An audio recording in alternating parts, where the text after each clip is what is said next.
Hi everyone, and welcome to week 10 of Writing 213. This week you will submit a draft of the paper that is exploring a problem in your field. You must submit the draft to me by Tuesday to receive credit on this assignment and qualify for the peer review. This is one deadline I can't be flexible on because you have to work with a group. In terms of media, I've added 2 links for you this week. One is an APA style tutorial, and the other one is a guide to evaluating source material. I commented heavily on your references pages in the assignments that you submitted last week that were summarizing source material. So make sure that you look back at those references. If there's no comment, that means your citation looks perfect. If I did make comments, I expect you, to make those edits before the peer review takes place. If you're continuing forward with science writing, I really encourage you to follow these APA style tutorials because it's so complicated that sometimes you don't see those tiny details unless they're purposefully pointed out to you. I also encourage you, to make sure you look through this guide to evaluating source material. This is something that you should have gone over in depth in your Writing 111 class or the equivalent to it.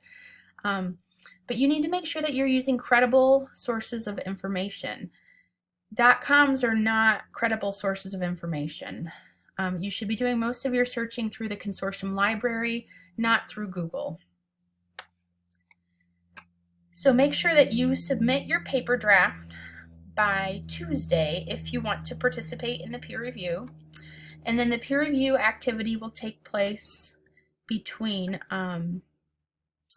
Thursday and Sunday. So once I've approved your draft, I'll add you to a group down here. You can find your group members' contact information here, and you'll use this blue share button to share your drafts with your group members.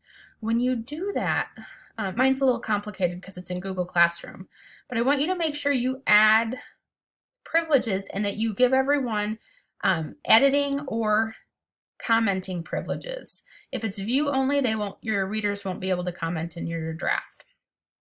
So make sure that your draft is accessible to the people who are in your group. And make sure that you're checking in with me if you have any questions. I'll be in my office hours on Tuesday and Thursday this week, and I'm always available by appointment too. Take care, everyone, and I look forward to reading your drafts by Tuesday.